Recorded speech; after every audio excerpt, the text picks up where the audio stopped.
Tanggal 31 Desember, hari ke-366. Bacaan Wahyu pasal 20 sampai dengan pasal 22. Membuat semuanya menjadi baru. Garis besar, penyempurnaan dari penghakiman Allah termasuk malapetaka dari dua musuh umat manusia lainnya, iblis dan kematian. Mereka dilemparkan ke dalam lautan api, pasal 20 ayat 10 dan 14, yang membuka jalan bagi pengenalan langit dan bumi baru, di mana tidak ada malam, tanpa air mata, tidak ada rasa sakit, tidak ada matahari, tidak ada bulan. Sebuah tempat di mana tidak akan masuk ke dalamnya sesuatu yang najis. Pasal 21 ayat 27. Sekali lagi, Allah dan umatnya hidup dalam persekutuan yang sempurna dan tak terputus. Buku Yohanes berakhir dengan umat Allah berkumpul di hadirat Allah, menyembahnya dalam kekudusan dan memerintah bersama atas semua yang telah Ia ciptakan. Seperti Adam dan Hawa di taman berabad-abad sebelumnya. Yohanes yang hatinya merindukan hari itu tergerak untuk menulis. Bahkan ketika jutaan orang tergerak untuk berdoa. Amin, datanglah Tuhan Yesus. Pasal 22 ayat 20. Renungan harian. Selamat jika Anda mulai membaca Alkitab Januari lalu dan tetap konsisten setiap hari. Hari ini Anda telah selesai membaca seluruh isi Alkitab. Mungkin kadang-kadang ketika Anda menemukan diri Anda berenang melalui Mazmur atau berlari melalui Yeremia, Anda tergoda untuk menghirup doa yang ada di bibir Yohanes ketika ia menyimpulkan menulis buku Wahyu yang panjang. Amin, datanglah Tuhan Yesus. Pasal 22 ayat 20. Tetapi jika Yesus tinggal di dalam Anda, tahun yang akan datang akan membawa tantangan menarik dari langkah-langkah baru pertumbuhan. Kita tidak berada di tempat terbaik saat berada di puncak gunung. Kita adalah pemanjat gunung yang berada dalam keadaan terbaik saat jalan menanjak.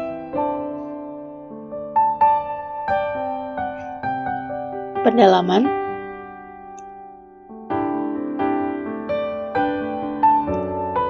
Kota yang sangat suci. Wahyu pasal 21 ayat 16. Kubus memiliki makna khusus dalam Alkitab, pasal 21 ayat 16. Baik di tabernakel dari Bait Salomo, tempat Maha Kudus berbentuk kubus yang sempurna. Dalam menggambarkan Yerusalem baru sebagai sebuah kubus yang sempurna, yaitu 1400 mil di setiap sisi, Tuhan menghadirkan kota sebagai tempat Maha Kudus yang luas. Kesedihan dalam lama, kesenangan dalam baru.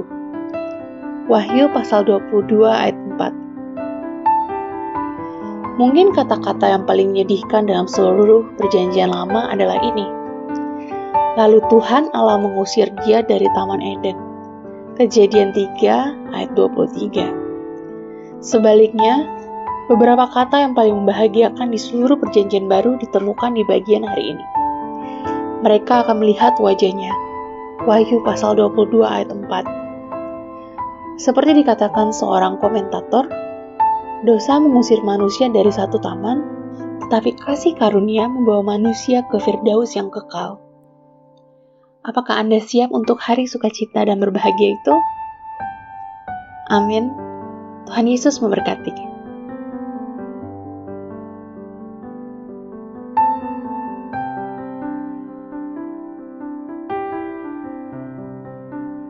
Wahyu pasal 20. Kerajaan 1000 tahun.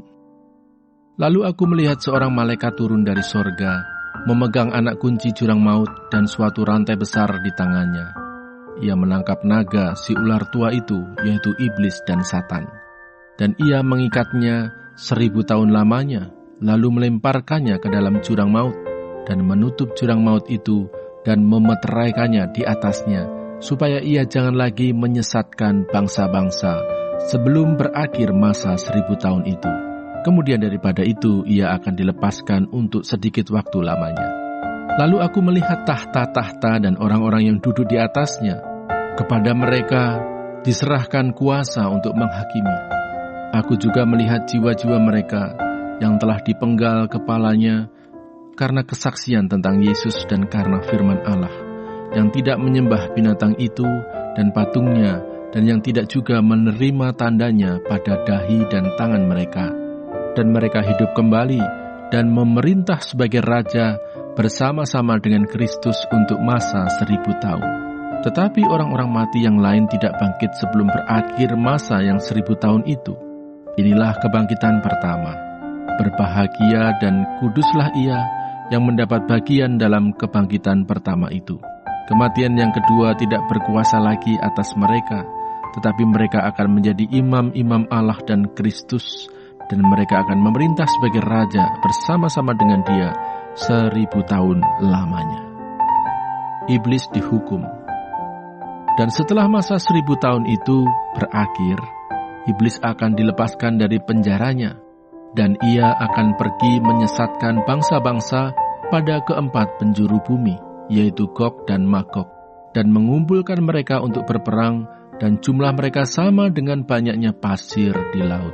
Maka naiklah mereka ke seluruh dataran bumi, lalu mengepung perkemahan tentara orang-orang kudus dan kota yang dikasihi itu.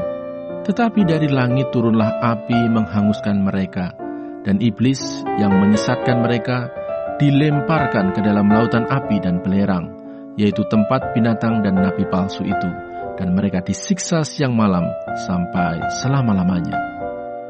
Hukuman yang terakhir. Lalu aku melihat suatu tahta putih yang besar, dan dia yang duduk di atasnya. Dari hadapannya lenyaplah bumi dan langit, dan tidak ditemukan lagi tempatnya. Dan aku melihat orang-orang mati besar dan kecil berdiri di depan tahta itu. Lalu dibuka semua kitab, dan dibuka juga sebuah kitab lain, yaitu kitab kehidupan. Dan orang-orang mati dihakimi menurut perbuatan mereka, berdasarkan apa yang ada tertulis di dalam kitab-kitab itu. Maka laut menyerahkan orang-orang mati yang ada di dalamnya, dan maut dan kerajaan maut menyerahkan orang-orang mati yang ada di dalamnya, dan mereka dihakimi masing-masing menurut perbuatannya. Lalu maut dan kerajaan maut itu dilemparkanlah ke dalam lautan api. Itulah kematian yang kedua, lautan api. Dan setiap orang yang tidak ditemukan namanya tertulis di dalam kitab kehidupan itu, ia dilemparkan ke dalam lautan api itu. Wahyu pasal 21. Langit yang baru dan bumi yang baru. Lalu aku melihat langit yang baru dan bumi yang baru, sebab langit yang pertama dan bumi yang pertama telah berlalu, dan laut pun tidak ada lagi. Dan aku melihat kota yang kudus, Yerusalem yang baru, turun dari sorga, dari Allah, yang berhias bagaikan pengantin perempuan yang berdandan untuk suaminya. Lalu aku mendengar suara yang nyaring dari tahta itu berkata, "Lihatlah, kemah Allah ada di tengah-tengah manusia, dan ia akan diam bersama-sama dengan mereka. Mereka akan menjadi umatnya, dan ia akan menjadi Allah mereka. Dan ia akan menghapus segala air mata dari mata mereka. Dan maut tidak akan ada lagi. Tidak akan ada lagi perkabungan, atau ratap tangis, atau duka cita, sebab segala sesuatu yang lama itu telah berlalu." Ia yang duduk di atas tahta itu berkata, "Lihatlah, aku menjadikan segala sesuatu baru." Dan firman-Nya, "Tuliskanlah, karena segala perkataan ini adalah tepat dan benar." Firman-Nya lagi kepadaku, "Semuanya telah terjadi. Aku adalah Alfa dan Omega, yang awal dan yang akhir. Orang yang haus akan kuberi minum dengan cuma-cuma dari mata air kehidupan. Barang siapa menang, ia akan memperoleh semuanya ini, dan aku akan menjadi Allahnya, dan ia akan menjadi anakku. Tetapi orang-orang penakut, orang-orang yang tidak percaya, orang-orang keji, orang-orang pembunuh, orang-orang sundal, tukang-tukang sihir, penyembah-penyembah berhala, dan semua pendusta. Mereka akan mendapat bagian mereka di dalam lautan yang menyala-nyala oleh api dan belerang. Inilah kematian yang kedua. Yerusalem yang baru. Maka datanglah seorang dari ketujuh malaikat yang memegang ketujuh cawan, yang penuh dengan ketujuh malapetaka terakhir itu. Lalu ia berkata kepadaku, katanya, "Marilah ke sini, aku akan menunjukkan kepadamu pengantin perempuan mempelai anak domba." Lalu di dalam roh ia membawa aku ke atas sebuah gunung yang besar lagi tinggi, dan ia menunjukkan kepadaku kota yang kudus itu, Yerusalem, turun dari sorga, dari Allah. Kota itu penuh dengan kemuliaan Allah, dan cahayanya sama seperti permata yang paling indah, bagaikan permata yaspis, jernih seperti kristal, dan temboknya besar lagi tinggi, dan pintu gerbangnya 12 buah, dan di atas pintu-pintu gerbang itu ada 12 malaikat, dan di atasnya tertulis nama ke-12 suku Israel. Di sebelah timur terdapat 3 pintu gerbang, dan di sebelah utara 3 pintu gerbang, dan di sebelah selatan 3 pintu gerbang, dan di sebelah barat 3 pintu gerbang. Dan tembok kota itu mempunyai 12 batu dasar, dan di atasnya tertulis ke-12 nama ke-12 rasul anak domba itu. Dan ia yang berkata-kata dengan aku mempunyai suatu tongkat pengukur dari emas untuk mengukur kota itu serta pintu-pintu gerbangnya dan temboknya. Kota itu bentuknya 4 persegi, panjangnya sama dengan lebarnya, dan ia mengukur kota itu dengan tongkat itu, 12.000 stadia. Panjangnya dan lebarnya dan tingginya sama. Lalu ia mengukur temboknya, 144 hasta, menurut ukuran manusia, yang adalah juga ukuran malaikat. Tembok itu terbuat dari permata yaspis, dan kota itu sendiri dari emas tulen, bagaikan kaca murni, dan dasar-dasar tembok kota itu dihiasi dengan segala jenis permata. Dasar yang pertama, batu yaspis. Dasar yang kedua, batu nilam. Dasar yang ketiga, batu mirah. Dasar yang keempat, batu zamrud. Dasar yang kelima, batu unam. Dasar yang keenam, batu sardis. Dasar yang ketujuh, batu ratna cempaka. Yang kedelapan, batu beril. Yang kesembilan, batu krisolit. Yang ke-10, batu krisoperas. Yang ke-11, batu lazuardi. Dan yang ke-12, batu kecubung. Dan ke-12 pintu gerbang itu adalah 12 mutiara. Setiap pintu gerbang terdiri dari 1 mutiara. Dan jalan-jalan kota itu dari emas murni bagaikan kaca bening. Dan aku tidak melihat bait suci di dalamnya, sebab Allah, Tuhan yang Maha Kuasa, adalah bait sucinya. Demikian juga anak domba itu. Dan kota itu tidak memerlukan matahari dan bulan untuk menyinarinya, sebab kemuliaan Allah meneranginya, dan anak domba itu adalah lampunya. Dan bangsa-bangsa akan berjalan di dalam cahayanya, dan raja-raja di bumi membawa kekayaan mereka kepadanya. Dan pintu-pintu gerbangnya tidak akan ditutup pada siang hari, sebab malam tidak akan ada lagi di sana. Dan kekayaan dan hormat bangsa-bangsa akan dibawa kepadanya. Tetapi tidak akan masuk ke dalamnya sesuatu yang najis, atau orang yang melakukan kekejian atau dusta, tetapi hanya mereka yang namanya tertulis di dalam kitab kehidupan anak domba itu.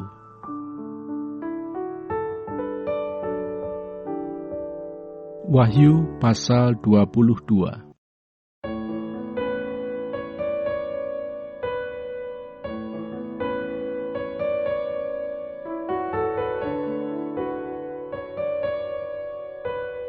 Lalu ia menunjukkan kepadaku sungai air kehidupan yang jernih bagaikan kristal dan mengalir keluar dari tahta Allah dan tahta anak domba itu. Di tengah-tengah jalan kota itu, yaitu di seberang menyeberang sungai itu, ada pohon-pohon kehidupan yang berbuah 12 kali, tiap-tiap bulan sekali, dan daun pohon-pohon itu dipakai untuk menyembuhkan bangsa-bangsa. Maka tidak akan ada lagi laknat. Tahta Allah dan tahta anak domba akan ada di dalamnya, dan hamba-hambanya akan beribadah kepadanya, dan mereka akan melihat wajahnya, dan namanya akan tertulis di dahi mereka, dan malam tidak akan ada lagi di sana. Dan mereka tidak memerlukan cahaya lampu dan cahaya matahari, sebab Tuhan Allah akan menerangi mereka, dan mereka akan memerintah sebagai raja sampai selama-lamanya. Kedatangan Tuhan Yesus. Lalu ia berkata kepadaku, perkataan-perkataan ini tepat dan benar, dan Tuhan, Allah yang memberi roh kepada para nabi, telah mengutus malaikatnya untuk menunjukkan kepada hamba-hambanya apa yang harus segera terjadi. Sesungguhnya aku datang segera. Berbahagialah orang yang menuruti perkataan-perkataan nubuat kitab ini. Dan aku, Yohanes, akulah yang telah mendengar dan melihat semuanya itu. Dan setelah aku mendengar dan melihatnya, aku tersungkur di depan kaki malaikat yang telah menunjukkan semuanya itu kepadaku untuk menyembahnya. Tetapi ia berkata kepadaku, jangan berbuat demikian. Aku adalah hamba sama seperti engkau dan saudara-saudaramu, para nabi dan semua mereka yang menuruti segala perkataan kitab ini. Sembahlah Allah. Lalu ia berkata kepadaku, jangan memeteraikan perkataan-perkataan nubuat dari kitab ini, sebab waktunya sudah dekat. Barang siapa yang berbuat jahat, biarlah ia terus berbuat jahat. Barang siapa yang cemar, biarlah ia terus cemar. Dan barang siapa yang benar, biarlah ia terus berbuat kebenaran. Barang siapa yang kudus, biarlah ia terus menguduskan dirinya.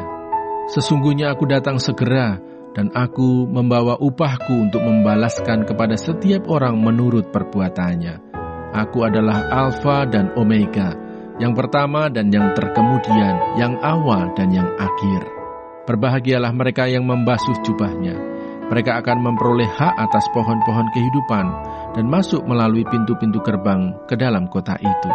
Tetapi anjing-anjing dan tukang-tukang sihir, orang-orang sundal, orang-orang pembunuh, penyembah-penyembah berhala, dan setiap orang yang mencintai dusta dan yang melakukannya, tinggal di luar. Aku, Yesus, telah mengutus malaikatku untuk memberi kesaksian tentang semuanya ini kepadamu bagi jemaat-jemaat. Aku adalah Tunas, yaitu keturunan Daud, bintang timur yang gilang gemilang. Roh dan pengantin perempuan itu berkata, marilah, dan barang siapa yang mendengarnya, hendaklah ia berkata, marilah. Dan barang siapa yang haus, hendaklah ia datang. Dan barang siapa yang mau, hendaklah ia mengambil air kehidupan dengan cuma-cuma. Penutup. Aku bersaksi kepada setiap orang yang mendengar perkataan-perkataan nubuat dari kitab ini. Jika seorang menambahkan sesuatu kepada perkataan-perkataan ini, maka Allah akan menambahkan kepadanya malapetaka-malapetaka yang tertulis di dalam kitab ini. Dan jikalau seorang mengurangkan sesuatu dari perkataan-perkataan dari kitab nubuat ini, maka Allah akan mengambil bagiannya dari pohon kehidupan dan dari kota kudus, seperti yang tertulis di dalam kitab ini. Ia yang memberi kesaksian tentang semuanya ini berfirman, ya, aku datang segera. Amin. Datanglah Tuhan Yesus. Kasih karunia Tuhan Yesus menyertai kamu sekalian. Amin.